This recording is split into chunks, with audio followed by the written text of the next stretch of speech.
Hello मित्रों, मेरा नाम है पका बापू और आपका स्वागत है ज्ञान की बात मेरे साथ। आप सब लोग सोच रहे होंगे बाबा जंगल छोड़कर घर में क्या कर रहे हैं। तो मैं आप सभी लोगों को बता दूं कि ये वही घर है जिस पर भजन बना था, जो कि है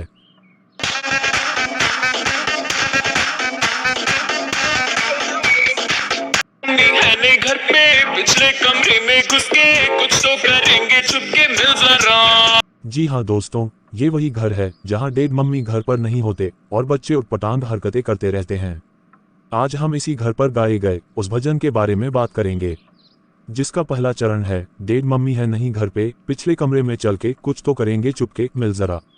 लेकिन भजन का पहला चरण बाबा को कुछ समझ नहीं आ रहा।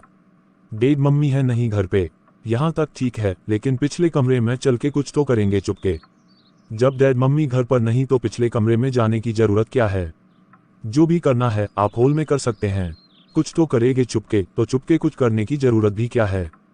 कोई है तो नहीं घर पर, जो भी करना है खुलेआम करो। कौन है देखने वाला। लेकिन बाबा को लगता है भजन की गायक को शायद पड़ोसियों से तकलीफ है, क्योंकि आप अपने घर ध्यान रखें न रखें पड़ोसियों का ध्यान रखते ही हैं।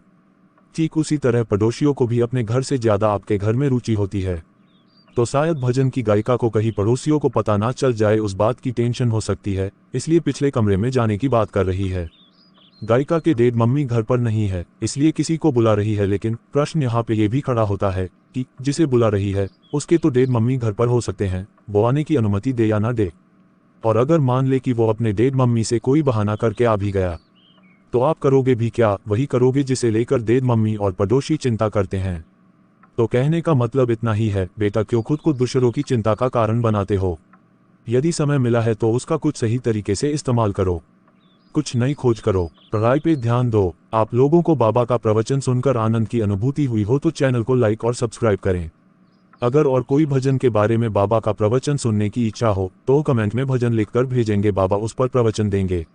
बाबा को शांति से सुनने के लिए आप सभी लोगों का धन्यवाद।